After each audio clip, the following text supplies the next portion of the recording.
During my workday, hackers from Romania were trying to access bank accounts. I took off my headphones, stood calmly, and acted as if I didn't notice a thing. I didn't do it out of fear or because I didn't know how to handle it, but because I had just learned that my value was only $4,500, compared to the $32,000 assigned to my colleague Jason, who was doing barely half the work. My name is David Thompson, I'm 47 years old, and until 3 months ago, I spent my nights watching computer monitors in Austin, keeping an eye out for cyber criminals to break into bank accounts while the rest of Texas was resting. I didn't resign spectacularly, slam my laptop shut, overturn my desk, or give a memorable speech that my colleagues would repeat over the water cooler.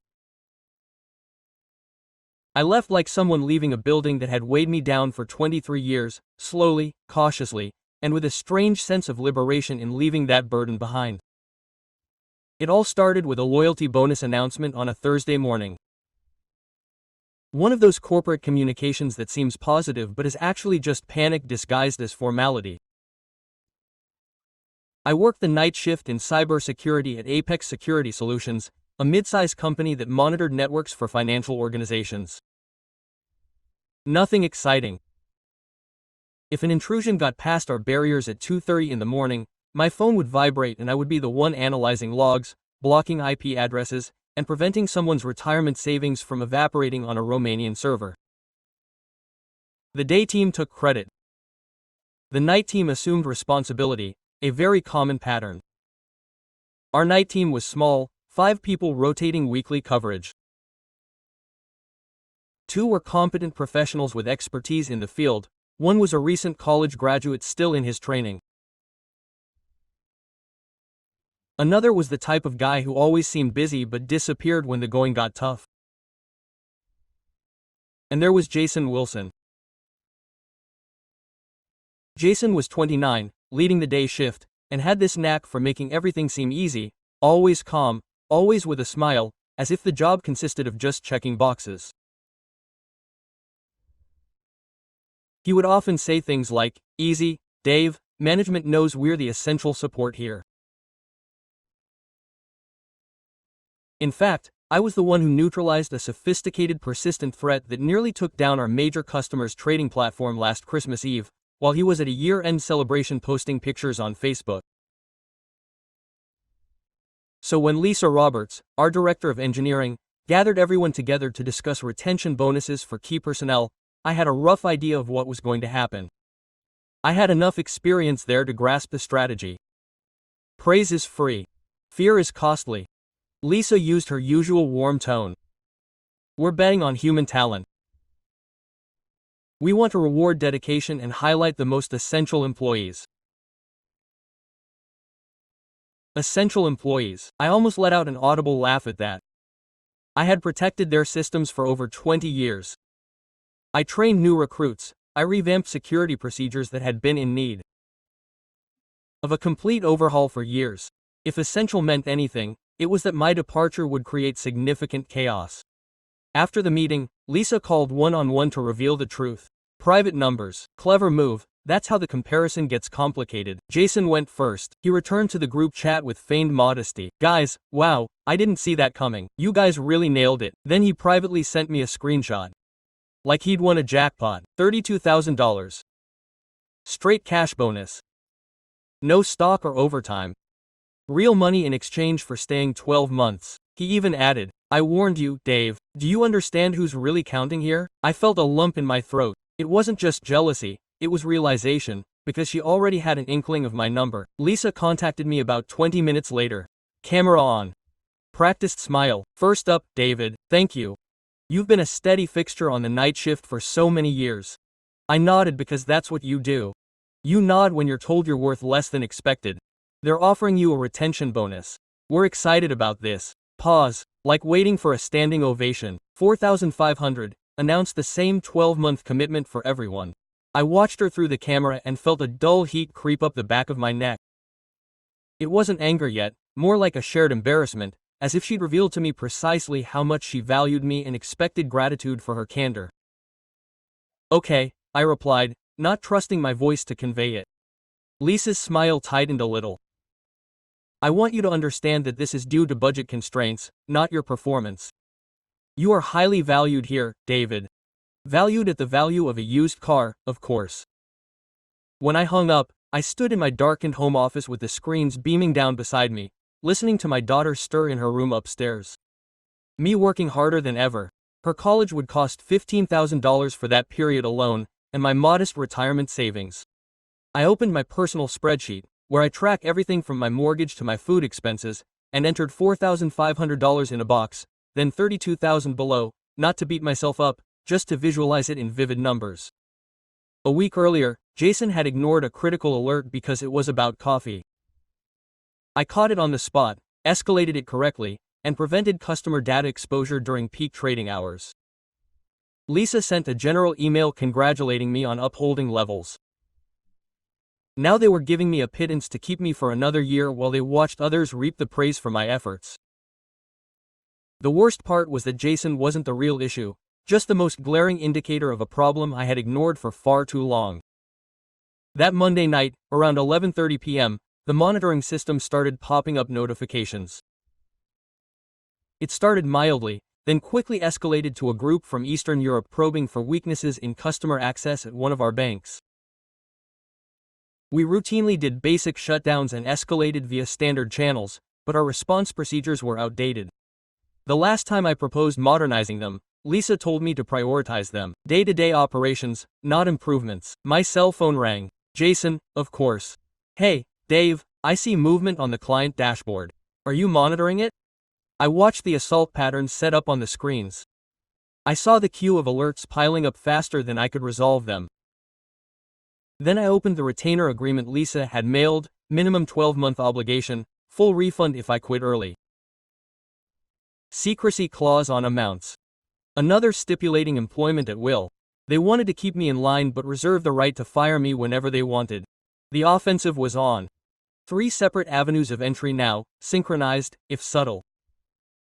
This was no rookie work. This was expert work of the sort that would unsettle a bank executive and expose a security firm to ruinous lawsuits.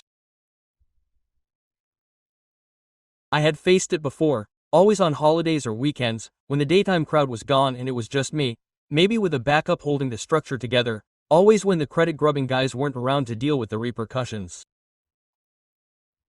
My cell phone rang again, a strange number, but I recognized the country code. Romania. I didn't answer. They weren't amateurs. A true expert doesn't call to show off. They operate in stealth and disappear before you notice the damage. But it revealed something key. They knew they were being watched. They knew there was a skilled operator opposing them, and they were looking to disrupt me. At 1:15, I had a critical choice. I could either stick to procedure, notify Lisa, activate the incident team, spend the next 4 hours detailing technicalities that they should have mastered by now, or handle it solo as I had spent the previous 23 years. The prudent course of action was to follow protocol, protect myself, ensure my flawless performance was on record, and let the company deal with the consequences of its understaffing and undertraining overnight. Instead, I started a thorough logbook, printouts of intrusion paths, network flow logs, timelines indicating when alerts arose, and my reports, not by signature, but by me.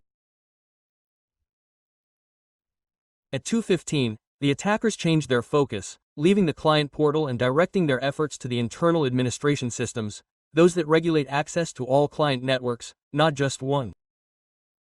That's when I understood that this was no coincidence. They were studying us, learning our routines, knowing the fragility of the night, knowing that most protection personnel operated during the day, knowing the precise moment to strike. Jason's text came. Dave, this is getting really complicated. Let's call Lisa. I contemplated it for a long time. Call Lisa, the same one who had just valued me at $4,500, the same one who ordered me to focus on executing, not optimizing processes and defenses. The same one who was resting peacefully in her suburban residence while cyber criminals sought to loot people's life savings. You decide how to respond. You are the group leader. The 3 dots appeared. They disappeared. They reappeared. Jason was writing something. The deleted, tried again. In the end, I think you should contact her. You understand this issue better than anyone. There it was, the reality that everyone knew, but that no one dared to openly express. When the situation really got complicated, when they needed a real expert, they came to me, the employee worth 4 times less, $500. At 2:45, Lisa finally answered my escalation call, her voice hoarse from sleep and clearly upset. This is critical, David. I watched as the attack progressed to the point where it was interfering with customer operations. SLA breaches. Angry calls to management.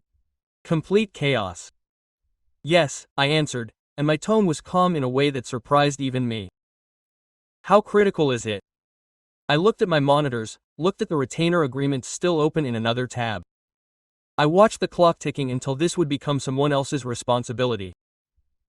Explaining it to angry people backed by lawyers. The expensive ones have already gained access to the administrative systems. If they gain rot privileges, they will have total control. All clients, all accounts, all transactions. Silence on the other end. Not the thoughtful silence of someone analyzing, but of someone who understands they are sinking. What do you need me to do? She asked. Nothing, I just wanted you to be aware of the situation. Can you stop them? I could. I had neutralized more serious attacks before, with less warning and fewer tools. I had been the professional who had been solving catastrophes of this type for 20 years, while everyone else rested easy. Probably, I replied, so do whatever it takes, David, just fix it. At 3:10, after 20 minutes of explaining technical aspects that she should have mastered, but did not, she repeated, do whatever it takes to fix it, David.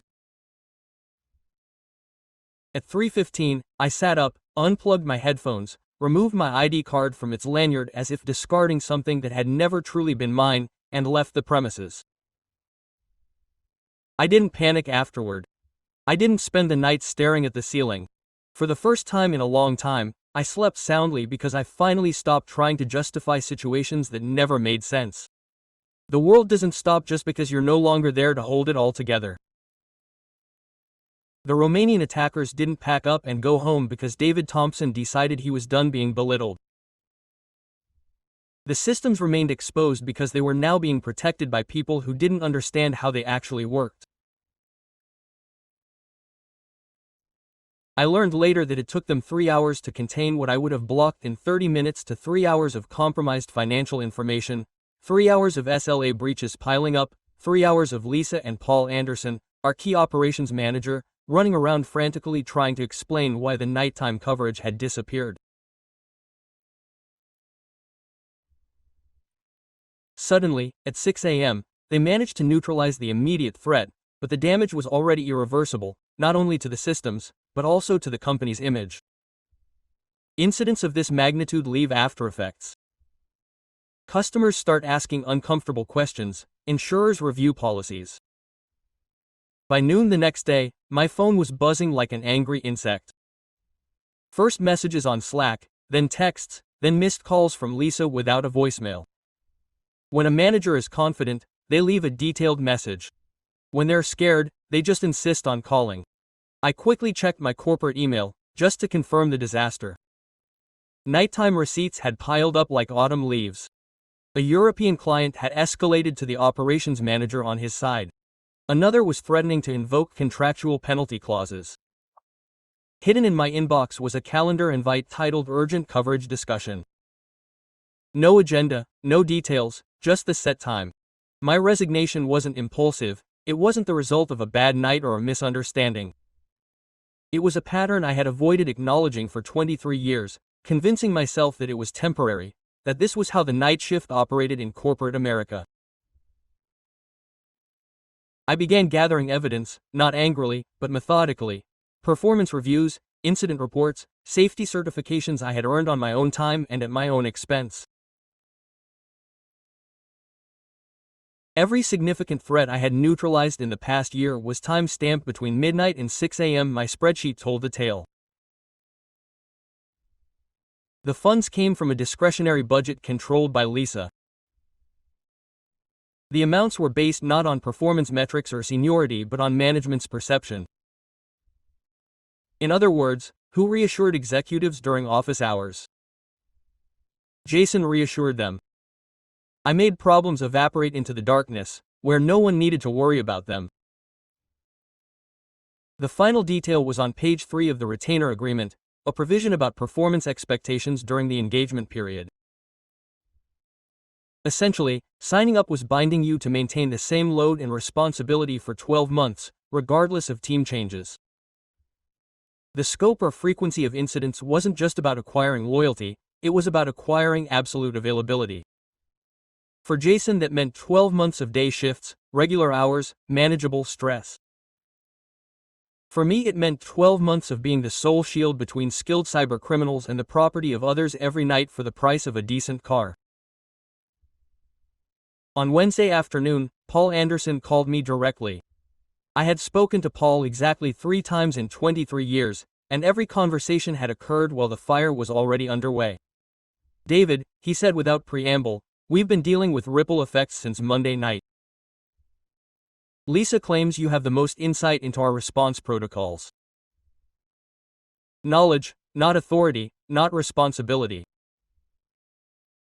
Knowledge, yes, I have it, I replied. You can hop on a call with the team, help us figure this out. I thought about the unsigned retainer agreement in my inbox. I thought about the relinquishment clause. I thought about Jason's screenshot and the $27,500 difference. I can, I said slowly, but I won't. A long silence on the other end, long enough to confirm everything I needed to know. Why not? Paul asked. Because that's what the retention bonus was for. You guys decided who deserved to be retained. He blew out a breath, already irritated but struggling to maintain his professional composure. David, this is not the time for that discussion. This is precisely the time. Paul, you guys wanted to keep me for $4,500. This is what it means to stay. We'll fix it tomorrow, he said and hung up. From there, things spiraled downward. By Thursday morning, the client status page had gone from green to yellow to orange. Someone had made the mistake of posting a note mentioning internal resource constraints. Internal resource constraints means staff. And clients don't like knowing that the people holding their money aren't available. By Friday, Jason called me directly. It wasn't a text this time. Real call, Dave, he said. There was a clicking of keys in the background. Look, I know you're upset about the bonus, but we really need your help. Lisa's pushing us, and to be honest, I'm at a loss for some of the more complex aspects. There it was. It wasn't an apology. It wasn't an acknowledgement of the disparity, just urgency. You got the bonus, Jason. That's what it's for. He was silent for a few seconds. Man, that's not fair. I almost smiled. You're right. It's not fair, it's just not my problem anymore. Look, I know I don't control the systems like you do. All that documentation you wrote, some of it is outdated, and good luck figuring it out, I said, and hung up. The following Monday, the company's status page went red. That set upper management into a genuine panic. Not so much about the money, but about the exposure. Red status makes the customer nervous. Customer nervous, contact the executive. The executive doesn't like receiving calls at home. The irony was that the systems weren't damaged, just unprotected, like a house with all the locks removed but the doors still standing. Everything looked normal until someone tried to get in. On Tuesday morning, Lisa sent me a direct email with no copies, no corporate formalities. David, we need to talk. What will it take? I read it twice. I replied in 3 lines. I'm willing to negotiate a market-aligned salary, a clear career progression plan, and a move to daytime coverage. Until then, I'm not available for emergency support. This isn't revenge, this is professionalism. Within an hour, HR was on the line. By the way, by late afternoon, the legal department was in copy. They weren't there for me. They were there because someone finally asked the obvious question. How can a single employee leaving and bring down our entire night operation?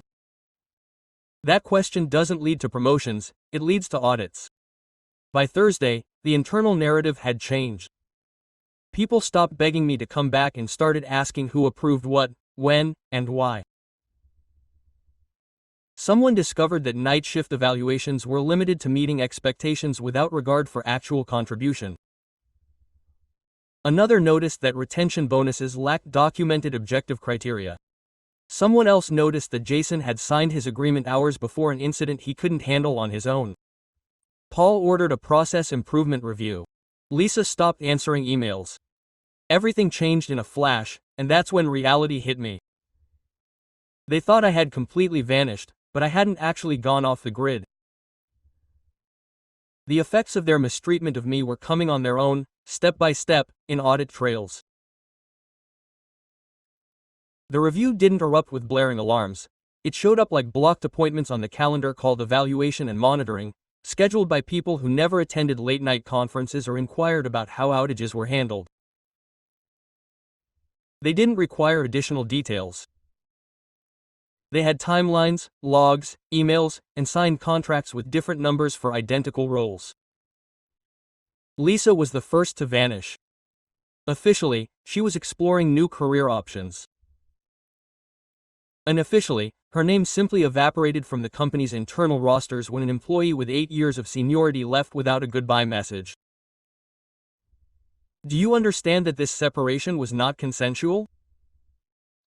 Jason held on a bit longer, trying to fill the gap left behind, starting to post updates, volunteering for sessions, speaking up in meetings.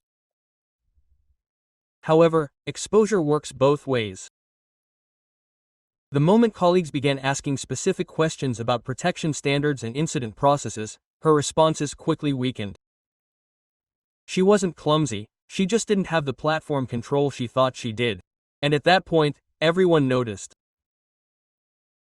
3 weeks into my starting off, a talent scout I spoke with years ago wrote to me about a daytime position at a larger tech firm in Austin, same technical background, but with real career advancement and a team that understood what cybersecurity work really meant. The conversation was unlike any recruiting session I'd had in a long time. They didn't require me to defend my background or demonstrate my contributions. They had done their research, were familiar with the Apex story, and were aware of the loyalty program. They understood that organizations sometimes make costly mistakes when choosing whom to retain. We're not looking for someone to solve crises in the background, the recruiter said. We're looking for someone who can design structures that prevent problems from happening in the first place. The offer included an $18,000 increase in base pay over my previous hire, superior medical packages, and no lock-in agreement. They valued me for my skills, not for fear of my departure. I accepted on the spot. Apex HR emailed me midweek, worded carefully, with no plea for forgiveness. They wanted to terminate my employment status. I responded with an impeccable resignation. 2 sections with no complaints, just facts. End date worked. Reason for leaving: incompatibility between job duties and compensation. The legal department validated it in 60 minutes. That revealed how much I needed to understand. They were no longer trying to keep me. They sought to minimize legal exposure. I returned the credentials as usual. Registered, thorough, impeccable. I did not alter anything. I did not delete documents. It was unnecessary. The damage had already been caused by those who believed that specialized knowledge was replaceable and financial loyalty.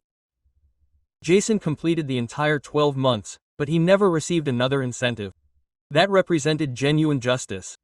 Nothing spectacular, nothing cinematic. Just a 29-year-old watching his career intently as he realized how much he truly did not know. He left 6 months after the retention relationship ended. The last I knew, he was doing basic technical assistance at some office in Dallas. As for me, the first time I was there, I was in the office. The phone rang at 2 a.m. at the new job, and it was a mistake. I turned it off and went back to sleep without considering the risks or the service agreements, or whether I would be held accountable for not acting before dawn, because getting up at 3:15 wasn't the big deal. The big deal was recognizing that I no longer had to prove my worth by exhausting myself.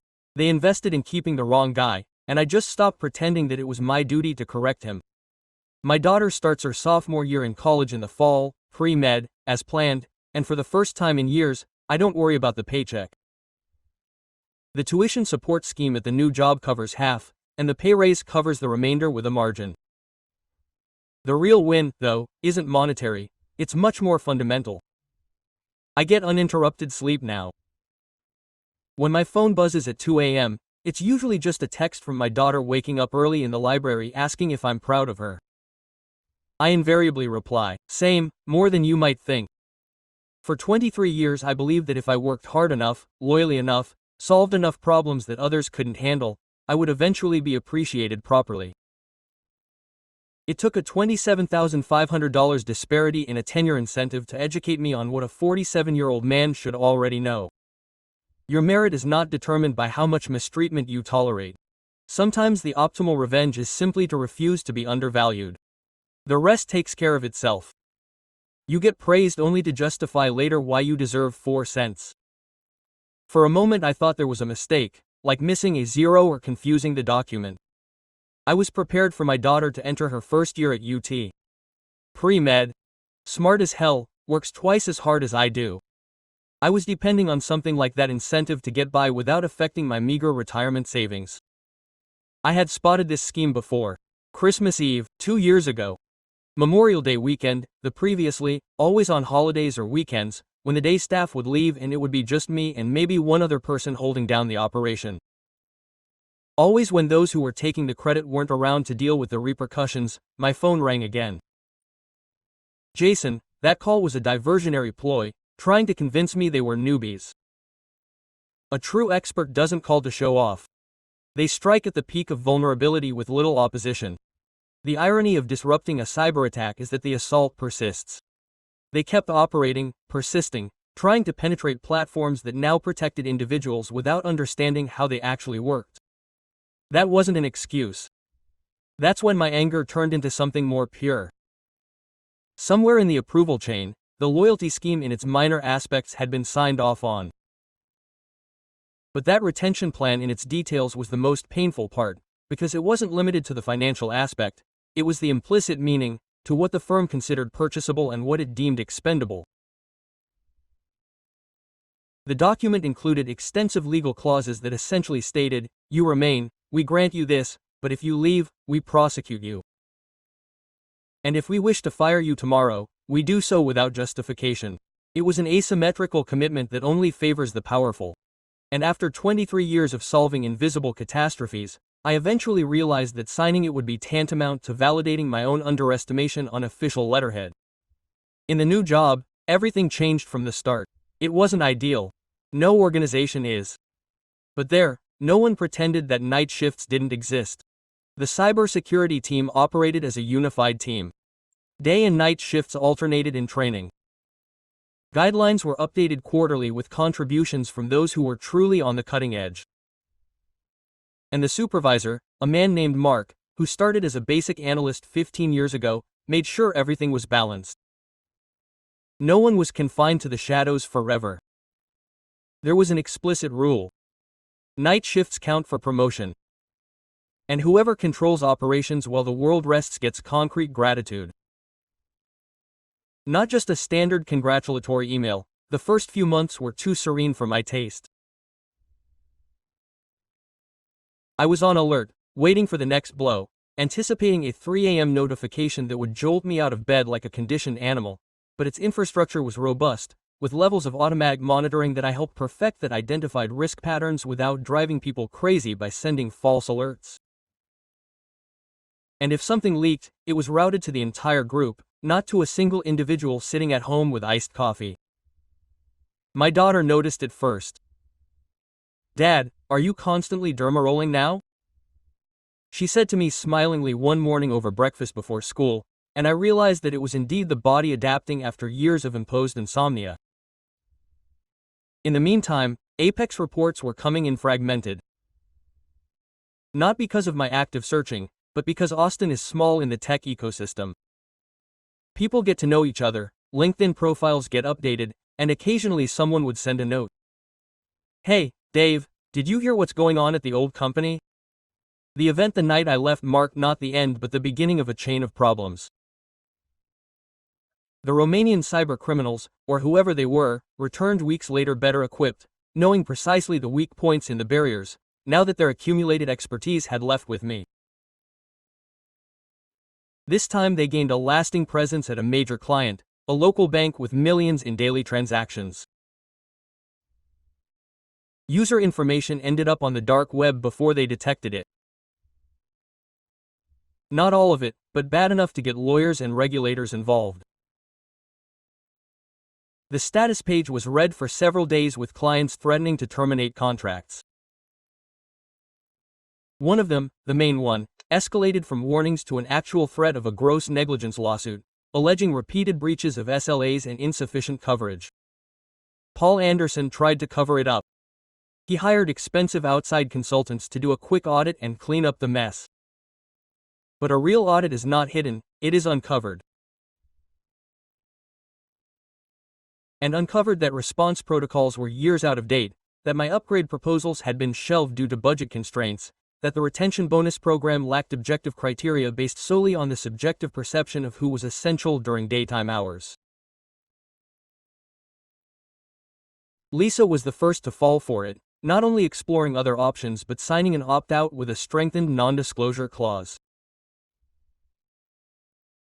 Rumor had it that she had authorized the bonus amounts on her own, without HR or compensation approval. And now, with the largest client preparing to sue, someone had to pay the price. Jason held out a bit longer. He tried to portray himself as the savior, leading crisis meetings, promising solutions, but without the depth of knowledge needed. His actions were superficial, blockades that disrupted legitimate flows, patches that created new vulnerabilities. Clients sensed it, and one day his name simply disappeared from the internal directory. He ended up at a smaller firm in Houston, managing support, with no leadership roles. Apex lost 3 major clients in the next 6 months. Not abruptly, but gradually. One canceled network monitoring, another migrated to a larger competitor. The third claimed retroactive discounts for the breaches. Revenue dropped enough to justify a wave of layoffs. Ironically, on the day shift, people who had never faced a real alert were cut to balance the books. Paul held on for a while longer. He brought in a new head of security, an outsider with impressive credentials, but rebuilding trust takes years. Meanwhile, the company's reputation in Austin became a subject of ridicule at tech afterworks. Don't go to Apex if you want to sleep soundly at night. I didn't celebrate openly, not entirely, because deep down I knew the repercussions weren't just for the leadership but for the colleagues who stayed, for the junior analysts who now faced double the pressure, for the customers whose data remained exposed longer than necessary.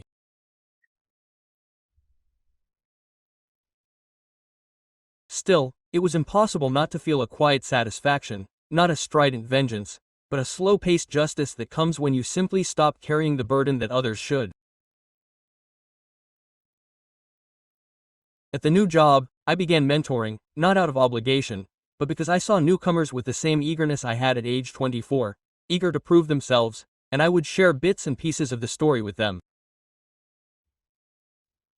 Not everything, just enough to help them understand the technical expertise, but knowing when to say no, when to negotiate, when to walk away, if the cost is your health and personal time.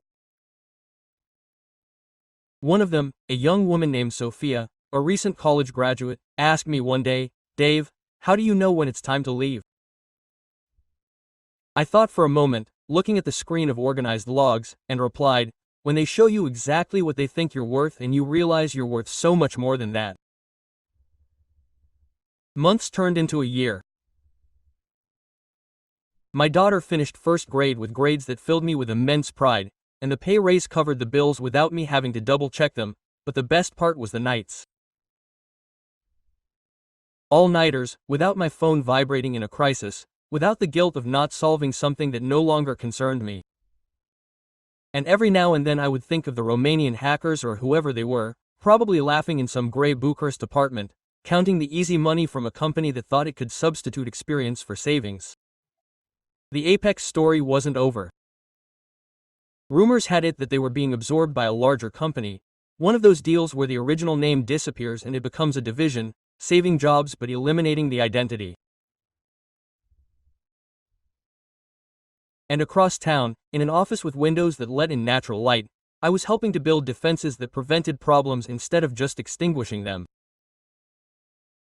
Sometimes Mark would invite me to strategy meetings, asking for my opinion on night coverage, and I would respond knowing that it was being taken into account. But not everything was ideal. The world of cybersecurity never stands still. Threats evolve, state actors get involved. Ransomware becomes a commodity, and one afternoon a new alert flashed across the screen. Not critical yet, but persistent, a pattern I recognized from years past.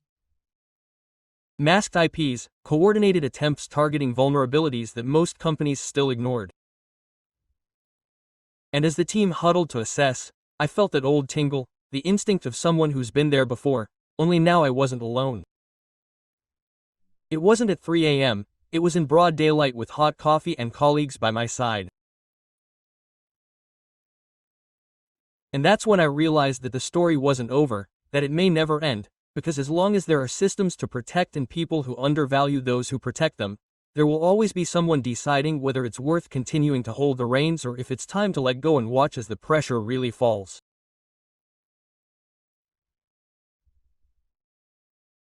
The alert was discreet at first, almost polite, as if the attackers were testing the waters before going all in. IPs rotating through proxies in Asia. Weak authentication attempts on Apple endpoints that most automated tools wouldn't even register as suspicious. But I knew the pattern. It was the same style of probing that Eastern European groups had employed years ago, only more sophisticated now, with in-house machine learning to map system responses and adapt in real time. On the new company's monitoring dashboard, the screen was flickering a soft yellow, nothing to set off any alarms yet, but enough to give me that familiar knot in my stomach. Mark, the manager, was already in the virtual war room when I joined the call. "Dave, look at this," he said, sharing his screen. The entire team was there. Sophia, the junior I was guiding, 2 senior analysts who had flown in from major firms in Seattle, and even the threat intel team operating remotely from Israel. It wasn't like Apex, where a threat like this would fall to a single person at 3 a.m. here. It was collaborative from the get-go. "Initial reconnaissance," I said, zooming in on the locks. "They're mapping our attack surface. Likely an apt-AL or affiliate. Look at the timestamps. Precise pauses to evade rate limiting, and the payloads are obfuscated with techniques that appeared in Mandiant reports from the previous year." Sophia raised an eyebrow. "You've seen this before, haven't you? Live?" I smiled uncontrollably, more times than I cared to admit. The difference was clear. Instead of me just poring over logs over cold coffee, we split tasks immediately. One isolated the affected endpoints in a sandbox. Another began correlating with external intelligence feeds. Sophia ran fingerprinting scripts that I had helped develop weeks earlier. Within 40 minutes, we had closed the initial vectors and deployed honeypots to gather more information on them. By 5 p.m., the alert was under control. Preliminary report logged in the system and the client didn't even need to be notified because there was no impact. When the call ended, he took Apex aside in virtual private. "Great job, Dave. Seriously, if only this had happened a year ago at the old company." He didn't finish the sentence, but he didn't need to. Everyone in Austin knew what had happened at Apex. The acquisition finally made the local press months after I left. A larger Dallas company acquired what was left for a fraction of the real value. They renamed it a managed services division and laid off half the staff. Paul Anderson stayed on as a consultant for a while, then deleted his LinkedIn profile. The last time I heard Apex mentioned as an independent name was on a cybersecurity subreddit.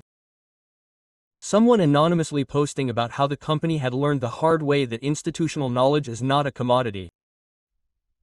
But that alert wasn't the end of it, it was the start of something bigger.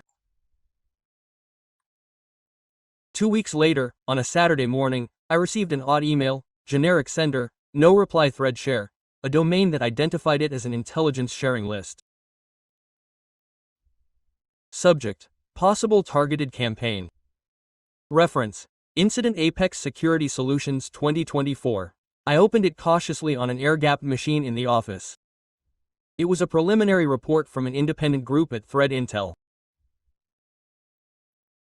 The kind that markets data to security firms had detected an active campaign internally called Night Owl, specifically targeting MSSPs.